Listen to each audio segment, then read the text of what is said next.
I'm so happy to welcome a very special guest, my teacher and dear friend, Scott Schwenk. Scott spent many years living and studying in Hindu tantric monastery in his mid-20s.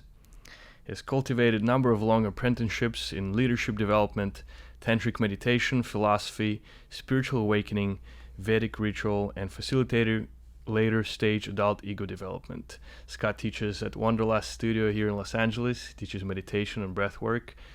I go there every Monday and Friday most of the time. And also, Scott teaches at various wellness summits and seminars around the United States. Welcome to Think Clever podcast. Thanks for having me. I'm happy to be here. There's so many questions I would like to go over today, and bring some experiences from the past and things that we've overcome to help our listeners maybe connect with the issues that they're experiencing and help them to go through their path a little bit easier with less suffering. Wonderful. Let's do it. The power of belief.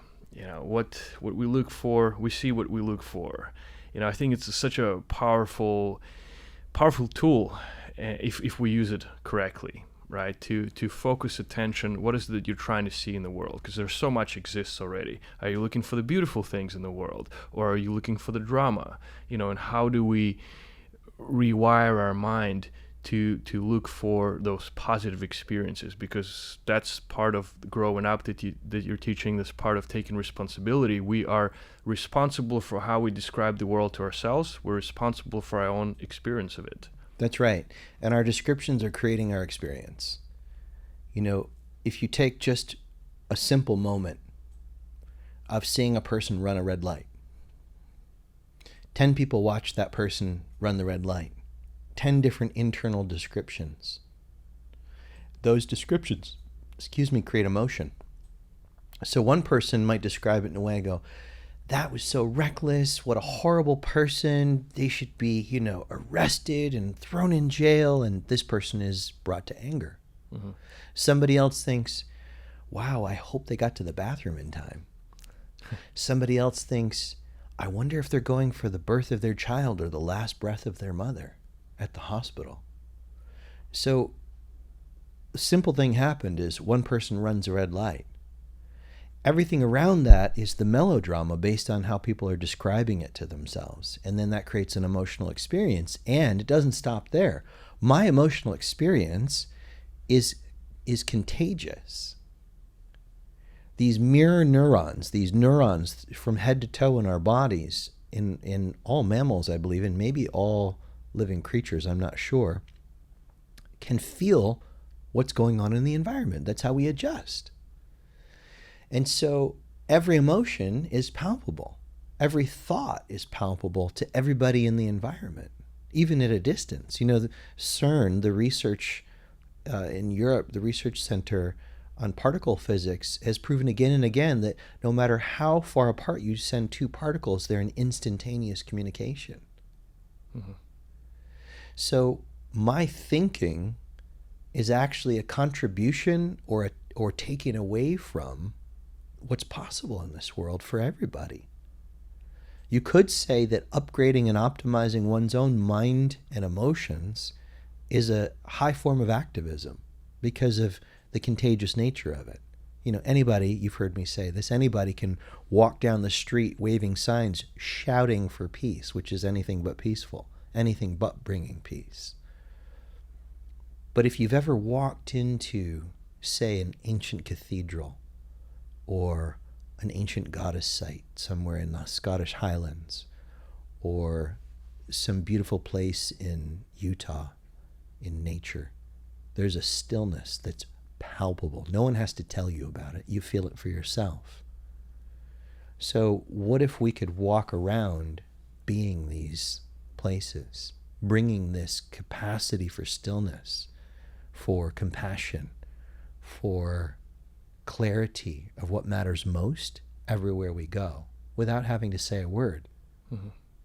So how, in that situation when a person is running a red light, right? If one of the people are saying, oh, I hope he made it to the restroom, it seems that the person has compassion and like the job already is half down for them, but what about if you're the person who says, oh, what an asshole, you just cut me off, and you get angry, right? Like, this person has to do so much to get to the compassion level first. So how to get there? How do you, like, in that moment where you feel the anger and it's coming up, what can you do? It starts with daily actions. What you think you become. What you think is what you get. So I wouldn't wait until there's an emergency or an intense situation to start training, although that's often what gets people to begin looking for an opportunity to consciously train in other perspectives, other possibilities for living. Most people come to the path through suffering, through looking to get out of some form of suffering. Joseph Campbell did some extensive writing, this Oxford scholar, about what he called the hero's journey. And the hero is called to adventure, he says, usually through some crisis, a death, a terminal diagnosis, a financial loss, some challenging thing that is bigger than the person has yet had to deal with, and which they feel is way out of their pay grade. And this he calls the call to adventure. And the hero or heroine will either accept or reject the call to adventure, to use the circumstance to grow, as opposed to just relate to it as some problem that just sucks and there goes my life. Mm-hmm. How can we, because that's another thing that I've been just so curious about during my research and experimenting on myself, how do we initiate this shift without necessarily like a near-death experience or something traumatic happening? Because it seems like, yes, there is a pattern. Something very traumatic happens to you, and all of a sudden you realize, okay, now I'm going to start living my life. But what if, like, I don't want something like that to happen? What can't I start this journey a little bit sooner? Two things about that. One, I don't want something like this to happen, I would let that go. Because life is very unpredictable for most of us. 300 to 500,000 people, according to Google search, pass away every day. How many of them woke up this morning knowing it was going to be their last day? None. Well, I don't know about none. Probably none. But very Close to few. none. Very few, right? Yeah. So things happen so unexpectedly in a moment. I had a client I mentioned to you before we began recording who a couple weeks ago was having intense neck pain, went in for some care to a functional medicine clinic, acupuncture, energy work, and chiropractic, and some other things. And during the acupuncture, went half blind temporarily, blacked out, woke up in a hospital, and had some sort of psychological event due to the blood flow to her brain. And perhaps some other things I don't yet know about. They're still doing tests. This was a very healthy person who doesn't take pharmaceuticals, who promotes health for other people, runs businesses around this, does tremendous inner care. And this happened unexpectedly. So the unexpected can happen, but who am I going to be about it? So wanting to have an easy life is not a bad thing. We all want easy relationships. We all want easy money. We all want great health. But the reality is we're in these temperamental mechanisms called animal bodies. Very temperamental, very sensitive to temperature changes, water changes, electrolyte changes, blood pressure changes. Very, very sensitive. Things are going to happen.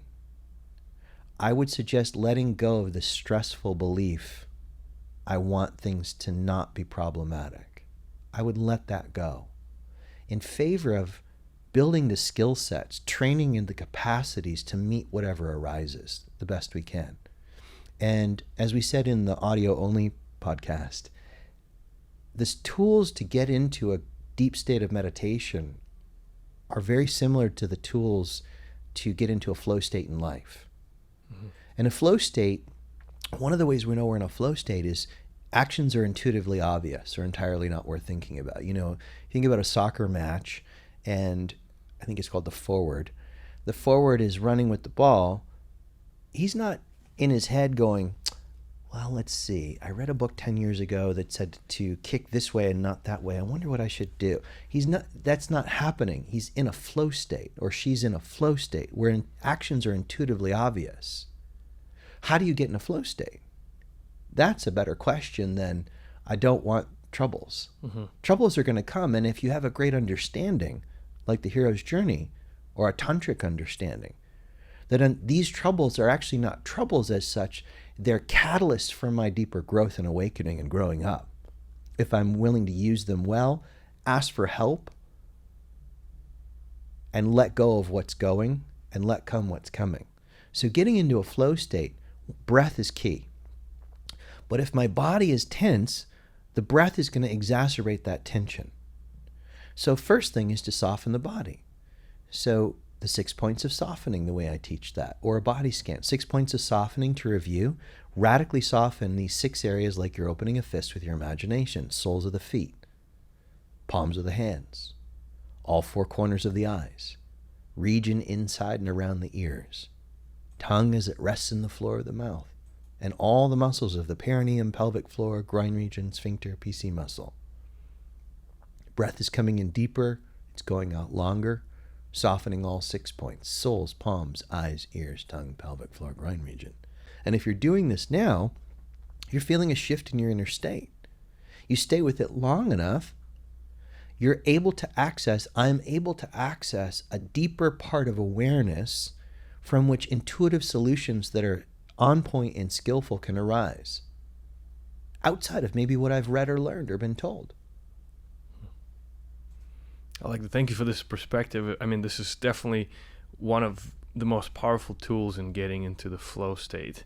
And I know there's others as well, and you incorporate them through nutrition, certain biohacking tools, and that's how we originally met. We met in a facility before jumping into cryo, I believe. So it's getting really IVs. Getting IVs, exactly. Yeah. So it's really cool to see a person like you who's been walking the spiritual path for a couple of decades, and you meditate and you're very much in tune with yourself, yet you're also opened to the technological innovations, and you're open-minded to see how much further you can enhance yourself through other practices as well. That's right. It's not enough for me personally to just do interior practices, by which I mean like meditation, contemplation, self-inquiry. I have to take care of the body. I'm in this body for a particular period of time, a length of time. And anybody who's dealt with mental health issues can tell you how important it is to take care of the body and have good routines. To be sufficiently hydrated is huge by itself. Most people are grossly underhydrated. And the body's an electrical system. What is that doing to our ability to drop into a flow state? Since flow states are measurable in the body, they must have a lot to do with the body. Yes, there have been some great masters and saints who were able to maintain incredible capacities even in the face of a weak body. But that was through tremendous previous training that did include the body. So mind training is key. And that's one of the lacking things as this movement to commercialize meditation, yoga, and so forth is lacking, is the mind training. What you think is what you get. What you think is what you get. I like that. If you think you can, if you think you can't, you're right. So our thoughts are a really important place to start. But even that is advanced for somebody who hasn't learned to soften and relax the body. So if all this is new to you, start with using something as simple as like the Mindfulness Bell app. 99 cents. I don't own this. It's in the App Store. And it's called Mindfulness Bell. It's made by a company called Spotlight 6. You set it, and you can set it to go on every day. You pick the range of hours it's on. And I suggest using the random function. Mm-hmm. If you know when the bells are coming, you're going to ignore them. And it's going to ring a Tibetan bell, a metal bowl. That's it. At these intervals, random intervals, however many you choose per hour.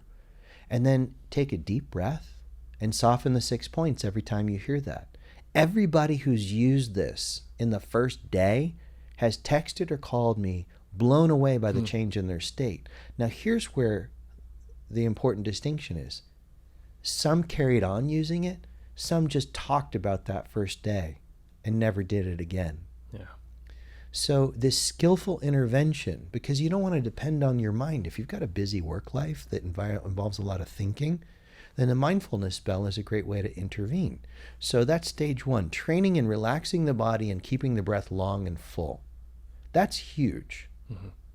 Then I can begin to actually train my thinking, training myself to notice the space between my thoughts and hang out there. If I'm not required to think about something, and most thinking is unnecessary, why think? I'm not interested in thinking. I'm interested in direct experience. We walk down the street. We see a tree.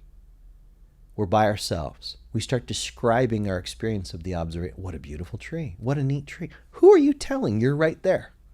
Why do you need to describe it at all? And I think it was Krishnamurti who said, when we point out and we tell a child that's a tree, the child stops seeing the tree. And it sees or experiences its concept tree and is less experiencing the reality, the actuality of the tree in all of its treeness.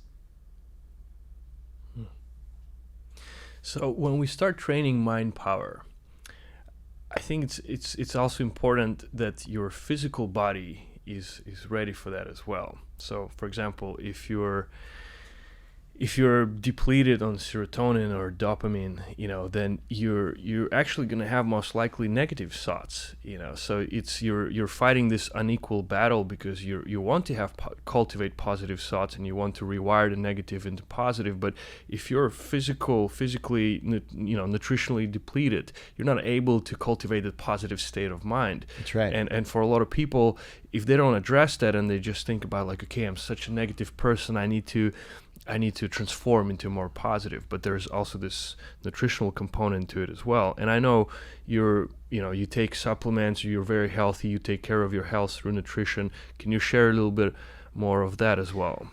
Yeah, I'm somebody who has struggled with gut health. When I was a baby, I was not breastfed. I was fed, and I was born in 1972. So I'm sure the formula I got was out of cans. And I'm sure they were not enterically coated or protected from the metal in the cans. There's certain immunities I didn't receive, certain gut health properties that I didn't receive through that breast milk.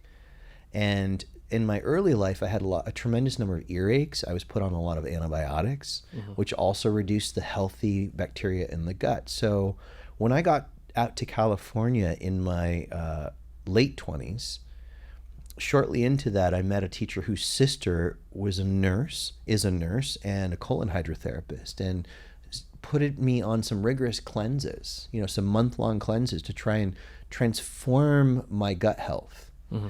And the difference it makes in my inner state is huge. Now, carrying on to today, present time, one of the things I have to be mindful about for the rest of my life is how much sugar I take into my system in any form. Because if I take in too much, I start to develop unhealthy bacteria, which affects my serotonin and dopamine, my inner state. Inflammation goes up, irritability, brain fog, itchy skin, things like this. So my daily choices, are they informed by what works best for my body, or am I chasing my tongue? Nice. Yeah. And it took me a long time to learn to enjoy eating in ways that are very healthy, healthful, but not necessarily exciting for the tongue always. And then became exciting for the tongue when I could start to notice subtler flavors.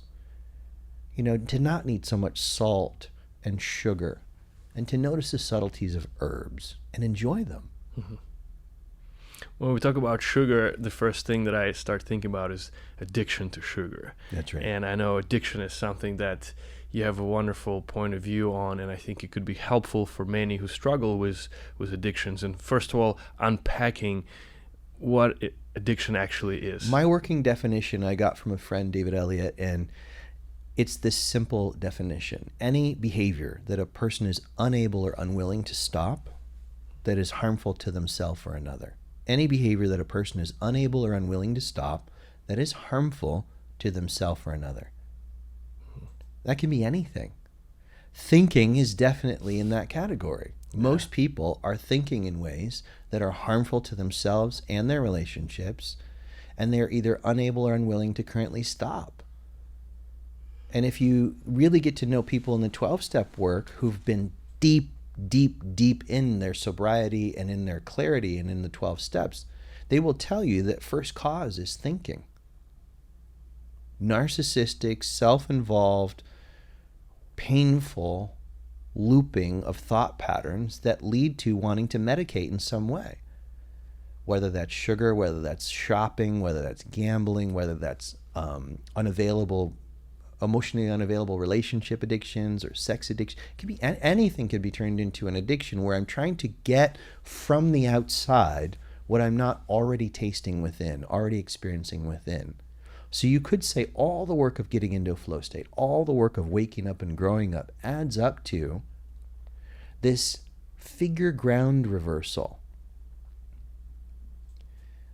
Going from seeking fulfillment from the objects and beings that seem to be outside, flipping that, training awareness to recognize its own source. The source of awareness itself is whole, complete, the source of all creativity and innovation, and the source of love and joy, without needing an outer cause.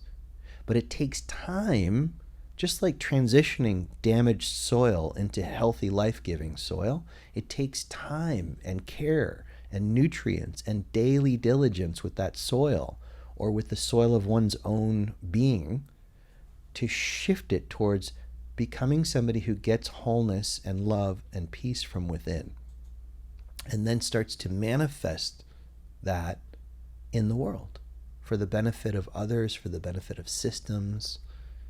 That's the real flow. And I assume that's how you feel these days. You've cultivated that feeling inside of you. How about for people who are still struggling? You know, there's still like one day could be great, you feel grateful and you feel connected, yet another day you come home and you just want to distract yourself because something is missing. That's and where you don't feel daily whole. disciplines come in, daily habits. You know, in alchemy we talk about everything has a rhythm. If you want to change a circumstance, you have to see its rhythm and disrupt it and create a new rhythm. So there's a rhythm to the experiences of unhappiness that involves food choices, breath choices, or not choices, but food, breath, water, thinking, just to name a few simple things. So how do you start the day? How you start the day is how you're going to experience the day. So first thing, what are you doing? And so many different health hackers have said, don't look at your phone for the first hour. Mm-hmm. This is when you're setting the tone for the day. Sit up in the bed. Ramp up your desire to grow as a felt sense, a willingness to use everything to grow. Touch some form of gratefulness, even if it's just grateful that you didn't die overnight, or grateful that you don't need a machine to breathe today, and that you're able to pump, your heart is pumping itself. But something, everybody can find something to touch that gratitude. And then if you begin to feel a glimmer of it, then sink into it. Let it build. Have some cleansing practices in the morning. Maybe that's warm glass of water with some lemon in it, or some, if you need a little extra kick, a little cayenne pepper and lemon. Have some sort of a mindful few moments, 5 minutes. Just start with 5 minutes. 5 minutes a day of practice or meditation practice is better than 1 hour once a week, because it's training more consistently the brain and nervous system to change. So practicing the 6 points of softening and deep, long breathing for 5 minutes, and then increase it to 6 next week, and then 7. Yeah. Then if you're doing short practices like this, have some time later in the day to do another set of practices. And know why. If you don't know why you're practicing, you're going to quit at some point when a more compelling offer comes up, or more compelling suffering seems to want to grab your attention. Why do you want to grow? What's really in it for you? What would it really feel like to know you're growing? Practice that feeling in advance of the growth. Make it up that it's easy. It'll start to lead you to taking actions from that place that are correlate to the feeling. The inner feeling creates the outer result. So if you can find one coherent feeling to practice, maybe love is too far outside if you're brand new, but maybe it's stillness, something coherent, something stabilizing, something healthy, just a light version of that feeling. And you can use a memory of a time you felt that way until you start to feel it in the body. Then breathe into it. Let it expand. Train in it. We're either training or complaining. Yeah. That's it. Yeah. We're either using life to grow and evolve, or we're complaining. Yeah. And complaining will invite more troubles. Your inner state is going to attract more of the same. I've definitely found myself sitting on your couch complaining a lot until you finally, something shifted. And I mentioned in one of my articles, you just said, just commit to this one practice, and just do it every single day. And I think that's what got me out of that consistent loop of suffering and complaining. I decided to put my faith into this ritual and do it every single day. And it's not that right after I did it, I felt amazing. It was more, I had faith in it. I had faith that in the long run, it will transform me, and it has. I haven't failed one morning of not doing it. I've been doing it every single morning and adding more practices. So now it's this morning ritual that I do that generates me every single day. And faith is an activity. If you listen to how you're talking, faith is an activity. It's a verb, not a noun. Mm-hmm. It's an action of attention. It's not some mystical state. If it is, let that come and let that go. But the activity of faith is, for me, to ramp up that feeling. Yes, something beneficial is available to me. And I don't have to see it immediately to know that it's working. A farmer knows that with the right soil conditions, water, and care and attention, the seed he put in the ground is going to grow. He doesn't need to dig it up and keep looking. Yeah. He trusts that. That is an act of faith. Now, can things come along and go awry? Yes. But there's usually a plan B, even if we haven't seen it yet. And if I'm relaxed, breathing, and present, I'm more likely to see the plan B, the alternative hidden options that are all around. Life is actually giving us a GPS when our ego isn't fighting for doing it its way. Some of our listeners asked this interesting question to address, the question of limiting beliefs. I mean, I know we've been dancing around this subject, and it's just another way of training your mind and mind power, but this causes so much suffering in so many people that I know, me including. I'm still working on releasing some of these limiting beliefs, feeling unworthy, self-doubt, self-sabotage. It happens to a lot of people on a daily basis. Let's eliminate some of this suffering, how give people Limiting some beliefs tools. Essentially are endemic to the human condition. In the tradition of Tantra that I was raised in, that's informed by Kashmir Shaivism, there are 3 coverings over our enlightened awareness. Now, this is an assumption that enlightened awareness is already available in every particle throughout the entire cosmos. So there's faith and knowledge that that's so. And it's temporarily obscured by these 3 coverings. They're called malas, or husks. Anavamala, Mayamala, Karma Mala. The root of them is this anavamala, this root sense of being bad, flawed, insufficient, wrong, that gets stimulated in any number of ways. And in my anecdotal research on myself and others, the physical correlate seems to be the vagus nerve, which runs from behind the ears, down through the throat, and into the center of the chest area. This is where we feel the tension of not being enough. So that sensation becomes thoughts. And the thoughts that it becomes are related to the way we were brought up, how our family spoke about money, health, and relationships and love. How many of us grew up in enlightened households where our parents were clear that love is abundant, this is an abundant universe, there's plenty of resources. No. I grew up with a mom who had a brown paper bag full of coupons, and we would go through the store with this big ass bag of coupons, and if we didn't have a coupon for it, we didn't buy it. I had to overcome, and it's still in certain cases overcoming, beliefs in scarcity, poverty consciousness. So the thing is to slow down. I can't say enough about slowing down to see what's actually happening in my body and mind. And the simple tools that are so scalable and so powerful of relaxing the muscles of the body and deepening the breath. And then with that, the simple, elegant breath work of letting go of tension on every exhale. That's an elegant, simple form of daily, all-day breath work that I'm doing.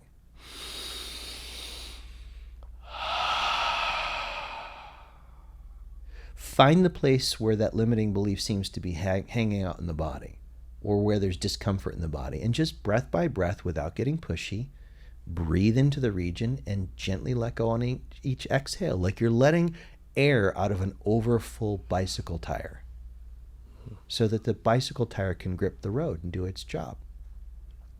So breath and softening, some version of right diet for your body.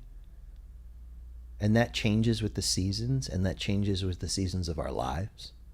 We have different needs at different times.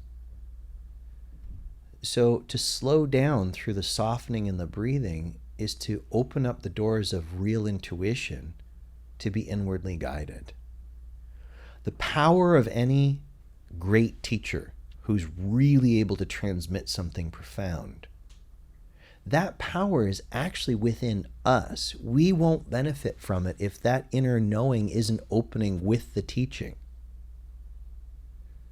The teacher principle, the part of consciousness that awakens itself to its own nature, lives in every particle. Period. Thank you, Scott.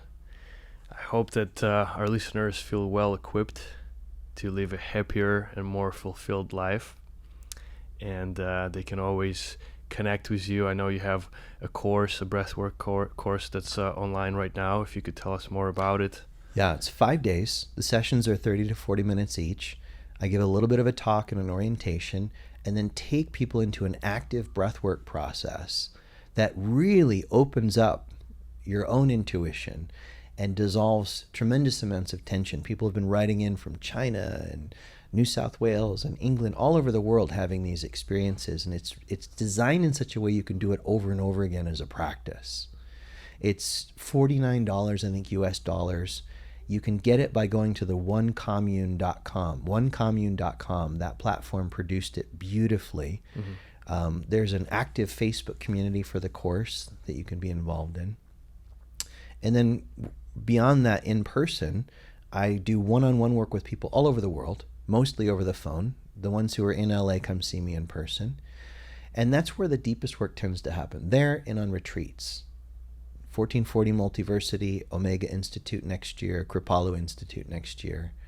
So there's lots of opportunities to connect, Wanderlust festivals, mm-hmm. and all that information is kept fairly up to date. I need to do some additions now at scottschwenk.com. Perfect. Thank you so much, Scott, for your time, for coming here and sharing all this wisdom you've accumulated throughout the decades. And I know you still apply these principles, you live by them, you truly walk the talk, and thank you for that. Thank you.